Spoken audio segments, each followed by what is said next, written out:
ನಮಸ್ಕಾರ ಸ್ನೇಹಿತರೆ, ನಮ್ಮ ಚಾನೆಲ್ಗೆ ಸ್ವಾಗತ. ನನ್ನ ಹೆಸರು ಕಾವ್ಯ. ನನಗೆ 16 ವರ್ಷ. ನಾನು ಕಳೆದ 2 ವರ್ಷಗಳಿಂದ ಈ ಮನೆಯಲ್ಲಿ ಕೆಲಸ ಮಾಡುತ್ತಿದ್ದೇನೆ. ಈ ಮನೆಯಲ್ಲಿ ಮಾಲೀಕಮ್ಮ ಮತ್ತು ಅವರ ಮಗ ಆರ್ಯನ್ ಇದ್ದರು. ಆದರೆ ಕೇವಲ 8 ತಿಂಗಳ ಹಿಂದೆ ಅಷ್ಟೇ ಅಮ್ಮೂರು ಮೃತಪಟ್ಟರು. ಕೇವಲ ಅವರ ಸೇವೆ ಸಲ್ಲಿಸಲು ಮಾತ್ರ ನನ್ನನ್ನು ಈ ಮನೆಯಲ್ಲಿ ಇರಿಸಲಾಗಿತ್ತು. ಅಮ್ಮೂರು ತೀರಿ ಹೋದ ಮೇಲೆ ಅವರ ಮಗ ನನ್ನನ್ನು ಕೆಲಸದಿಂದ ಹೊರಹಾಕುತ್ತಾನೆ ಎಂದು ನಾನು ಭಾವಿಸಿದ್ದೆ.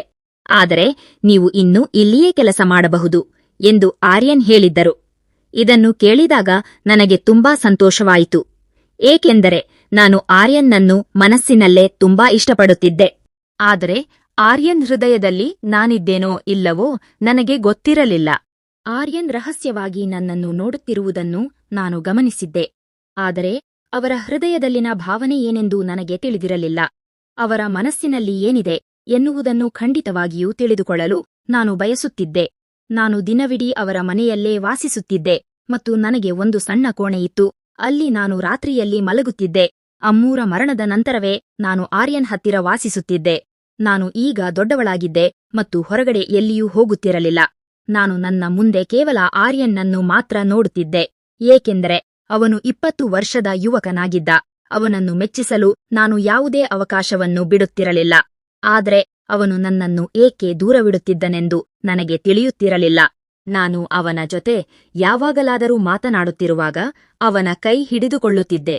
ಆಗ ಅವನು ನನ್ನ ಕೈಯನ್ನು ಹಿಂದಕ್ಕೆ ತಳ್ಳಿ, ಪ್ಲೀಸ್ ನೀವು ನನ್ನಿಂದ ದೂರವಿರಿ ಎಂದು ಹೇಳುತ್ತಿದ್ದ. ನಾನು ಅವನ ಹೃದಯವನ್ನು ಪ್ರೀತಿಯಿಂದ ಗೆಲ್ಲಲು ಬಯಸಿದ್ದೆ.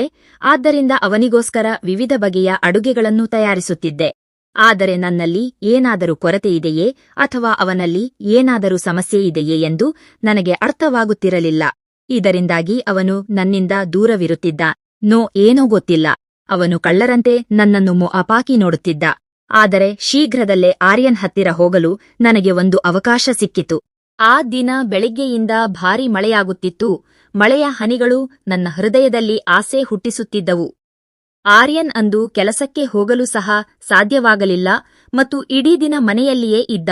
ಮಲಗುವ ಸಮಯದಲ್ಲಿ ನಾನು ಅವನ ರೂಮಿಗೆ ಹೋಗಿ, ಆರ್ಯನ್, ಇವತ್ತು ನನಗೆ ತುಂಬಾ ಹೆದರಿಕೆ ಆಗುತ್ತಿದೆ. ಬೆಳಿಗ್ಗೆಯಿಂದ ತುಂಬಾನೇ ಜೋರಾಗಿ ಮಳೆಯಾಗುತ್ತಿದೆ. ಈ ಗುಡುಗು ಮಿಂಚಿಗೆ ನನಗೆ ತುಂಬಾನೇ ಭಯವಾಗುತ್ತಿದೆ. ನಿನಗೆ ಏನೂ ಅಭ್ಯಂತರವಿಲ್ಲವೆಂದರೆ ದಯವಿಟ್ಟು ಇವತ್ತು ನಾನು ನಿಮ್ಮ ಕೋಣೆಯಲ್ಲಿ ಮಲಗಬಹುದಾ ಎಂದು ಕೇಳಿದೆ. ಇದನ್ನು ಕೇಳಿದಾಗ ಅವನ ಕಣ್ಣುಗಳು ದೊಡ್ಡದಾದವು. ಅವನ ಮನಸ್ಸು ಏನು ಯೋಚಿಸಲು ಪ್ರಾರಂಭಿಸಿತ್ತು ಎಂದು ನನಗೆ ತಿಳಿಯಲಿಲ್ಲ. ನಾನು ಅವನ ಕೋಣೆಯಲ್ಲಿ ಮಲಗಬೇಕೆಂದು ಅವನು ಬಯಸಿದ್ದನೆಂದು ತೋರುತ್ತಿತ್ತು. ಆದರೆ ಹೇಳಲು ಸಾಧ್ಯವಾಗುತ್ತಿರಲಿಲ್ಲ. ಈ ಭಾವನೆಯನ್ನು ನೋಡಿ ಎಲ್ಲಿ ಅವನು ನನ್ನನ್ನು ತನ್ನಿಂದ ದೂರವಿಡುವುದಿಲ್ಲವೋ ಎಂದು ನಾನು ಚಿಂತಿಸುತ್ತಿದ್ದೆ. ಏಕೆಂದರೆ ನಾನು ಒಬ್ಬ ಬಡಮನೆಯ ಹುಡುಗಿ. ನನ್ನ ತಾಯಿ ಹಾಗೂ ತಂದೆ ಕಷ್ಟಪಟ್ಟು ಕೆಲಸ ಮಾಡುತ್ತಿದ್ದಾರೆ. ನಾನು ನೋಡಲು ಸುಂದರವಾಗಿದ್ದೇನೆ ಮತ್ತು ಈ ವಯಸ್ಸಿನಲ್ಲಿ ನನ್ನ ಭಾವನೆಗಳನ್ನು ನನಗೆ ನಿಯಂತ್ರಿಸಲು ಸಾಧ್ಯವಾಗುತ್ತಿರಲಿಲ್ಲ. ನಾನೇನು ಈಗ ಶಾಲೆಗೆ ಹೋಗಬೇಕಾಗಿಲ್ಲ ಅಥವಾ ನನ್ನ ಜೀವನದ ಬೇರೆ ಯಾವುದೇ ಉದ್ದೇಶವಿರಲಿಲ್ಲ. ಕೇವಲ ನನ್ನ ತಾಯಿ ನನಗೆ ಇಲ್ಲಿ ಕೆಲಸಕ್ಕೆ ಇಟ್ಟಿದ್ದರು. ನಾನು ಕೆಲಸ ಮಾಡುತ್ತಿದ್ದೆ ಅಷ್ಟೇ. ಕೆಲವೊಮ್ಮೆ ನಾನು ನನ್ನ ಕುಟುಂಬದವರನ್ನು ಭೇಟಿ ಮಾಡಲು ಹೋಗುತ್ತಿದ್ದೆ. ಆದರೆ ನಾನು ತುಂಬಾ ಒಂಟಿಯಾಗಿದ್ದೆ. ನನ್ನನ್ನು ಪ್ರೀತಿಸುವ ವ್ಯಕ್ತಿಯನ್ನು ನಾನು ಬಯಸುತ್ತಿದ್ದೆ. ಬಹುಶಃ ಈ ವಯಸ್ಸಿನಲ್ಲಿ ಜೀವನದಲ್ಲಿ ಒಬ್ಬ ಸಂಗಾತಿಯನ್ನು ನಾನು ಬಯಸುತ್ತಿದ್ದೆ ಮತ್ತು ನನ್ನ ಹತ್ತಿರ ಕೇವಲ ಆರ್ಯನ್ ಇದ್ದ. ಯಾವುದನ್ನೂ ಯೋಚಿಸದೆ ನಾನು ನಿಮ್ಮ ಕೋಣೆಯಲ್ಲಿ ಮಲಗಲು ಬಯಸುತ್ತೇನೆ ಎಂದು ಹೇಳಿದೆ. ಅವನನ್ನು ಪಡೆಯಬೇಕು ಎಂಬುದು ನನ್ನ ಮನಸ್ಸಿನಲ್ಲಿತ್ತು. ಸ್ವಲ್ಪ ಸಮಯದವರೆಗೆ ಯೋಚಿಸಿದ ನಂತರ ಅವನು, ಸರಿ, ನೀವು ನನ್ನ ಕೋಣೆಯಲ್ಲಿಯೇ ಮಲಗಿ ಎಂದು ಹೇಳಿದನು. ನಾನು ಒಳಗೆ ಬಂದಾಗ ಎಲ್ಲಿ ಮಲಗಬೇಕು ಎಂದು ಯೋಚಿಸುತ್ತಿದ್ದೆ. ನಿಮ್ಗೆ ಬೇಕಾದರೆ ಮಂಚದ ಮೇಲೆ ಮಲಗಿಕೊಳ್ಳಿ, ನನ್ನಿಂದ ದೂರವಿರಿ. ಅಥವಾ ನಿಮ್ಗೆ ಬೇಕಾದರೆ ನೀವು ಕೆಳಗಡೆ ಕೂಡ ಮಲಗಬಹುದು ಎಂದು ಅವನು ಹೇಳಿದನು. ಆರ್ಯನ್ ನನಗೆ ತನ್ನ ಸಜ್ಜನಿಕೆಯನ್ನು ತೋರಿಸುತ್ತಿದ್ದನು. ಆದರೆ ನಾನು ಅವನ ಹತ್ತಿರ ಮಲಗಬೇಕೆಂದು ಬಯಸಿದ್ದೆ. ಹಾಗಾಗಿ ನಾನು ಹಾಸಿಗೆಯ ಮೇಲೆ ಮಲಗಿದೆ. ಮಳೆಯಿಂದಾಗಿ ಸಾಕಷ್ಟು ಶೀತವಿತ್ತು. ಮೇಲೆ ಫ್ಯಾನ್ ಕೂಡ ಆನ್ ಇತ್ತು. ಆರ್ಯನ್ ನನಗೆ ಹೊದಿಕೆಯನ್ನು ಕೊಟ್ಟು ತಾನು ಮಂಚದ ತುದಿಯಲ್ಲಿ ಹೋಗಿ ಮಲಗಿದನು. ನಾನು ಚಳಿಯಿಂದ ನಡುಗಲು ಪ್ರಾರಂಭಿಸಿದೆ ಮತ್ತು ನಂತರ ಇದ್ದಕ್ಕಿದ್ದಂತೆ ಆರ್ಯನ್ನ ಹೊದಿಕೆಯ ಕೆಳಗೆ ಬಂದು ಮಲಗಿದೆ. ಅವನು ಏನು ಮಾಡುತ್ತಾನೆ ಎಂದು ಕಾಯಲು ಪ್ರಾರಂಭಿಸಿದೆ. ಆದರೆ ಅವನು ತನ್ನ ಸ್ಥಳದಿಂದ ಏಳಲೇ ಇಲ್ಲ. ಇದ್ದಕ್ಕಿದ್ದಂತೆ ನಾನು ಅವನ ಕೈಯನ್ನು ಹಿಡಿದು, ನನಗೆ ತುಂಬಾ ಚಳಿಯಾಗುತ್ತಿದೆ ಎಂದು ಹೇಳಿ ಅವನಿಗೆ ಹತ್ತಿರವಾಗಿ ಮಲಗಿದೆ. ಈ ಸ್ಥಿತಿಯಲ್ಲಿ ನನ್ನನ್ನು ನೋಡಿದಾಗ ಅವನ ಕಣ್ಣುಗಳು ಅಚ್ಚರಿಯಿಂದ ದೊಡ್ಡದಾಗಿದ್ದವು. ಅವನ ಉಸಿರಾಟದ ವೇಗ ಹೆಚ್ಚಾಯಿತು. ನಾನು ಅವನಿಗೆ ತುಂಬಾ ಹತ್ತಿರದಲ್ಲಿದ್ದೆ. ನಾನು ತುಂಬಾ ಒಂಟಿಯಾಗಿದ್ದೇನೆ. ಈ ರಾತ್ರಿ ನನ್ನ ಒಂಟಿತನವನ್ನು ದೂರ ಮಾಡು ಎಂದು ಹೇಳುತ್ತಾ ಅವನಿಗೆ ಹತ್ತಿರವಾಗಲು ಪ್ರಯತ್ನಿಸಿದೆ. ಅವನು ಸಹ ಪ್ರಭಾವಿತನಾಗುತ್ತಿದ್ದಂತೆ ಕಂಡರೂ ಅವನ ಮುಖದಲ್ಲಿ ಭಯವಿತ್ತು. ನಾನು ಅವನ ಶರ್ಟ್ ಗುಂಡಿಗಳನ್ನು ತೆಗೆಯಲು ಪ್ರಯತ್ನಿಸಿದಾಗ ಅವನು ನನ್ನನ್ನು ನಿಲ್ಲಿಸುತ್ತಾ, ಕಾವ್ಯ, ಹೀಗೆಲ್ಲ ಮಾಡಬೇಡ ಎಂದು ಹೇಳುತ್ತಿದ್ದ. ಆದರೆ ನಾನು ಅವನನ್ನು ಪ್ರೀತಿಯ ಕಣ್ಣುಗಳಿಂದ ನೋಡುತ್ತಾ ನಿಧಾನವಾಗಿ ಶರ್ಟಿನ ಗುಂಡಿಯನ್ನು ತೆಗೆದಿದ್ದೆ. ಆದರೆ ಆ ಕ್ಷಣದಲ್ಲಿ ಅವನ ದೇಹವನ್ನು ನೋಡಿದ ತಕ್ಷಣ ನನ್ನ ಕಿರುಚಾಟ ಹೊರಬಂದಿತ್ತು. ನಾನು ಸಂಪೂರ್ಣವಾಗಿ ನಡುಗುತ್ತಿದ್ದೆ. ಅಂತಹ ಒಂದು ದೃಶ್ಯವನ್ನು ನೋಡುತ್ತೇನೆ ಎಂದು ನಾನು ಕನಸಿನಲ್ಲಿಯೂ ಅಂದುಕೊಂಡಿರಲಿಲ್ಲ.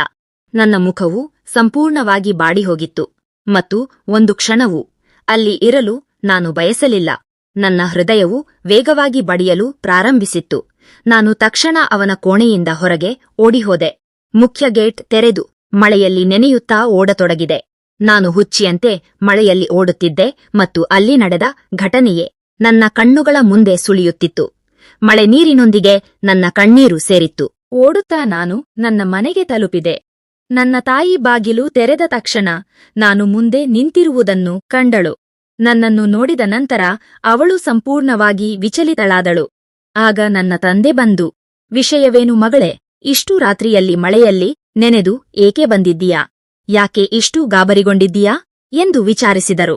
ನನ್ನ ತಂದೆ ತಾಯಿಯನ್ನು ಗದರಿಸಲು ಪ್ರಾರಂಭಿಸಿದರು.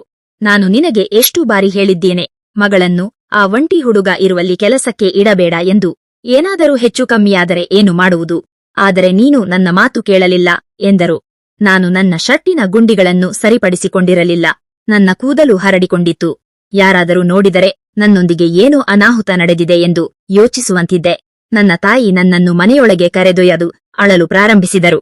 ಏನಾಯಿತು ಎಂದು ಪದೇ ಪದೇ ಕೇಳಿದರು. ಆದರೆ ನಾನು ಅವರಿಗೆ ಏನನ್ನೂ ಹೇಳಲು ಸಾಧ್ಯವಾಗಲಿಲ್ಲ. ಸ್ವಲ್ಪ ಸಮಯದ ನಂತರ ನಾನು ನನ್ನನ್ನು ಸಂಭಾಳಿಸಿಕೊಂಡೆ. ನನಗೆ ಆ ಮನೆಯಲ್ಲಿ ಕಳೆದ ಪ್ರತಿಯೊಂದು ಕ್ಷಣಗಳು ನೆನಪಾಗುತ್ತಿದ್ದವು. ನನಗೆ 14 ವರ್ಷವಿದ್ದಾಗ ನನ್ನ ತಾಯಿ ನನ್ನನ್ನು ಆ ಕೆಲಸಕ್ಕೆ ಸೇರಿಸಿದ್ದರು. ಅಮ್ಮೂರು ತುಂಬಾ ಅನಾರೋಗ್ಯದಿಂದ ಬಳಲುತ್ತಿದ್ದರು. ಆ ಸಮಯದಲ್ಲಿ ಆರ್ಯನ್ 18 ವರ್ಷದವನಿದ್ದ. ನಾನು ಬೆಳೆಯುತ್ತಿದ್ದಂತೆ ಅವನ ಮೇಲೆ ನನಗೆ ಒಲವು ಮೂಡಿತ್ತು. ಆದರೆ ಅವನು ಎಂದಿಗೂ ನನ್ನ ಕಡೆ ನೋಡುತ್ತಿರಲಿಲ್ಲ. ಆ ಮನೆಯಲ್ಲಿ ಒಂದು ನೆಲಮಾಳಿಗೆ ಬೇಸ್ಮೆಂಟ್ ಇತ್ತು. ಆರ್ಯನ್ ಕೆಲಸ ಮುಗಿಸಿ ಬಂದ ಮೇಲೆ ಪ್ರತಿದಿನ ಅಲ್ಲಿಗೆ ಹೋಗುತ್ತಿದ್ದ.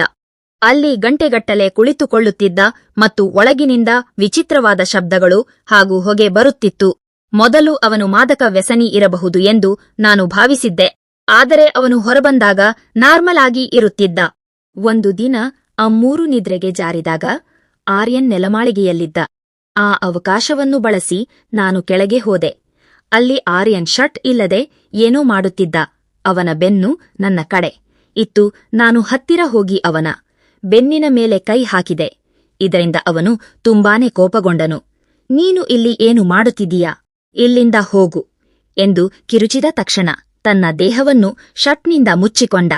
ಅವನ ಕಣ್ಣುಗಳಲ್ಲಿ ಪ್ರೀತಿ ಇದ್ದರೂ ಸಿಟ್ಟಿನಿಂದ ನನ್ನನ್ನು ಏಕೆ ಮುಟ್ಟಿದೆ ಎಂದು ಕೇಳಿದ. ನಾನು ಅವನ ಹತ್ತಿರ ಹೋಗಿ ಪ್ರೀತಿ ವ್ಯಕ್ತಪಡಿಸಿದಾಗ ಅವನು ಹೆದರಿದಂತೆ ಕಣ್ಣನ್ನು ಹೊರಗೆ ತಳ್ಳಿ, ಇನ್ನೊಮ್ಮೆ ಇಲ್ಲಿಗೆ ಬರಬೇಡ ಎಂದು ಬಾಗಿಲು ಮುಚ್ಚಿಕೊಂಡಿದ್ದ. ಆ ದಿನದಿಂದ ಆರ್ಯನ್ ನನ್ನನ್ನು ದೂರದಿಂದಲೇ ನೋಡುತ್ತಿದ್ದ. ಬಹುಶಃ ನನ್ನ ಬಡತನದ ಕಾರಣಕ್ಕೆ ಅವನು ದೂರವಿದ್ದಾನೇನೋ ಎಂದು ನಾನು ಭಾವಿಸಿದ್ದೆ. ಈಗ ಮನೆಯಲ್ಲಿ ಗಾಬರಿಗೊಂಡಿದ್ದ ತಂದೆ ತಾಯಿಗೆ ಏನು ಹೇಳಬೇಕೆಂದು ತಿಳಿಯದೆ ಸುಳ್ಳು ಹೇಳಿದೆ. ಅಪ್ಪ ಅಮ್ಮಿ, ಏನೂ ಆಗಿಲ್ಲ. ಆರ್ಯನ್ ತುಂಬಾನೇ ಒಳ್ಳೆಯವರು. ಅವರು ನನ್ನನ್ನು ಕೆಟ್ಟ ದೃಷ್ಟಿಯಿಂದ ನೋಡುವುದಿಲ್ಲ. ನಿಮ್ಮನ್ನು ಭೇಟಿಯಾಗಿ ತುಂಬಾ ದಿನಗಳಾಗಿತ್ತು. ಅದಕ್ಕೆ ಮಳೆ ಬರುತ್ತಿದ್ದರೂ ಹೆದರಿ ಇಲ್ಲಿಗೆ ಬಂದೆ ಎಂದೆ. ಆಗ ಅವರಿಗೆ ಸಮಾಧಾನವಾಯಿತು. ಮರುದಿನ ಬೆಳಗ್ಗೆ ನಾನು ಮತ್ತೆ ಆರ್ಯನ್ ಮನೆಗೆ ಹೋದೆ. ಆರ್ಯನ್ ನನಗಾಗಿ ಕಾಯುತ್ತಿದ್ದಂತೆ ಇತ್ತು. ಅವನ ಕಣ್ಣುಗಳು ಊದಿಕೊಂಡಿದ್ದವು. ಬಹುಶಃ ಇಡೀ ರಾತ್ರಿ ಅವನು ಮಲಗಿರಲಿಲ್ಲ. ನಾನು ಮಾಮೂಲಿಯಂತೆ ಕೆಲಸ ಶುರು ಮಾಡಿದೆ. ಸಂಜೆ ನಾನು ಕೋಣೆಗೆ ಹೋಗುವಾಗ ಅವನು ನನ್ನ ಕೈ ಹಿಡಿದು, ನಿಲ್ಲು ಕಾವ್ಯ, ನಾನು ನಿನ್ನ ಜೊತೆ ಮಾತನಾಡಬೇಕು ಎಂದು ಹೇಳಿದ. ಅವನು ತನ್ನ ಗತಕಾಲವನ್ನು ಬಿಚ್ಚಿಟ್ಟ. ನನಗೆ 16 ವರ್ಷವಿದ್ದಾಗ ಕೆಟ್ಟ ಸ್ನೇಹಿತರ ಸಹವಾಸದಿಂದ ದಾರಿ ತಪ್ಪಿದ್ದೆ. ನನ್ನ ತಂದೆ ಚಿಕ್ಕವನಿರುವಾಗಲೇ ತೀರಿಹೋಗಿದ್ದರು. ಅಮ್ಮ ಅನಾರೋಗ್ಯದಲ್ಲಿದ್ದರು. ಹೇಳುವವರು ಕೇಳುವವರು ಇಲ್ಲದೆ ನಾನು ತಪ್ಪು ಹಾದಿ ಹಿಡಿದೆ. ಶಾಲೆಯಲ್ಲಿ ಪ್ರಿಯಾ ಎಂಬ ಸುಂದರ ಹುಡುಗಿ ಇದ್ದಳು. ಅವಳು ಓದಿನಲ್ಲಿ ಟಾಪರ್ ಆಗಿದ್ದಳು. ಒಂದು ದಿನ ನಾನು ಮತ್ತು ನನ್ನ ಸ್ನೇಹಿತರು ಸೇರಿ ಅವಳಿಗೆ ಅನ್ಯಾಯ ಮಾಡಿದೆವು. ಅವಳು ಅಳುತ್ತಾ ನನಗೆ ಶಾಪ ಕೊಟ್ಟಳು, ನಿನಗೆ ಎಂದು ಒಳ್ಳೆಯದಾಗುವುದಿಲ್ಲ, ನೀನು ಅನುಭವಿಸುತ್ತೀಯಾ ಎಂದು. ಅದಾದ ಕೆಲವೇ ದಿನಗಳಲ್ಲಿ ನನ್ನ ದೇಹದ ಮೇಲೆ ಎದೆಯ ಭಾಗದಲ್ಲಿ ವಿಚಿತ್ರವಾದ ಊತ ಮತ್ತು ಚರ್ಮದ ಸಮಸ್ಯೆ ಕಾಣಿಸಿಕೊಂಡಿತು. ಡಾಕ್ಟರ್ಗಳಿಂದಲೂ ಅದು ಗುಣವಾಗಲಿಲ್ಲ. ನಂತರ ಒಬ್ಬ ತಾಂತ್ರಿಕರು ಇದು ಒಬ್ಬ ಹುಡುಗಿಯ ಶಾಪದ ಫಲ ಎಂದು ಹೇಳಿದರು. ನೆಲಮಾಳಿಗೆಯಲ್ಲಿ ನಾನು ಅದಕ್ಕೆ ಪರಿಹಾರದ ವಿಧಿವಿಧಾನಗಳನ್ನು ಮಾಡುತ್ತಿದ್ದೆ. ಕಾವ್ಯ, ನಿನ್ನನ್ನು ನೋಡಿದ ಮೊದಲ ದಿನವೇ ನನಗೆ ಇಷ್ಟವಾಗಿತ್ತು. ಆದರೆ ನನ್ನ ಹಳೆಯ ಪಾಪದ ಫಲವನ್ನು ನಾನು ಅನುಭವಿಸುತ್ತಿದ್ದೆ. ನಿನಗೆ ದ್ರೋಹ ಮಾಡಲು ನನಗೆ ಇಷ್ಟವಿರಲಿಲ್ಲ, ಅದಕ್ಕಾಗಿಯೇ ನಿನ್ನಿಂದ ದೂರವಿದ್ದೆ ಎಂದು ಎಲ್ಲವನ್ನೂ ಹೇಳಿಬಿಟ್ಟನು. ಇದನ್ನೆಲ್ಲ ಕೇಳಿದಾಗ ನನಗೆ ಮೊದಲು ಕೋಪ ಬಂದರೂ ನಂತರ ಅವರ ಮೇಲಿದ್ದ ಪ್ರೀತಿ ಆ ಕೋಪವನ್ನು ಕರಗಿಸಿತು. ಮುಂದಿನ 6 ತಿಂಗಳಲ್ಲಿ ಆರ್ಯನ್ ಆ ಸಮಸ್ಯೆಯಿಂದ ಸಂಪೂರ್ಣವಾಗಿ ಗುಣಮುಖರಾದರು. ಒಂದು ದಿನ ಅವರು ನನ್ನ ಮುಂದೆ ಮದುವೆಯ ಪ್ರಸ್ತಾಪ ಇಟ್ಟರು. ನನಗೆ ತುಂಬಾ ಸಂತೋಷವಾಯಿತು. ನಮ್ಮ ಮನೆಯವರು ಒಪ್ಪಿದರು. ಈಗ ನಾವು ಮದುವೆಯಾಗಿ ಸುಖವಾಗಿದ್ದೇವೆ. ಸ್ನೇಹಿತರೆ, ಈ ಕಥೆ ನಿಮಗೆ ಇಷ್ಟವಾಗಿದ್ದಲ್ಲಿ ವಿಡಿಯೋಗೆ ಲೈಕ್ ಮಾಡಿ, ಶೇರ್ ಮಾಡಿ ಮತ್ತು ಕಮೆಂಟ್ ಮಾಡಿ. ಇಂತಹ ಇನ್ನಷ್ಟು ಆಸಕ್ತಿದಾಯಕ ಕಥೆಗಳಿಗಾಗಿ ನಮ್ಮ ಚಾನೆಲ್ ಅನ್ನು ಸಬ್ಸ್ಕ್ರೈಬ್ ಮಾಡಿ. ಧನ್ಯವಾದಗಳು.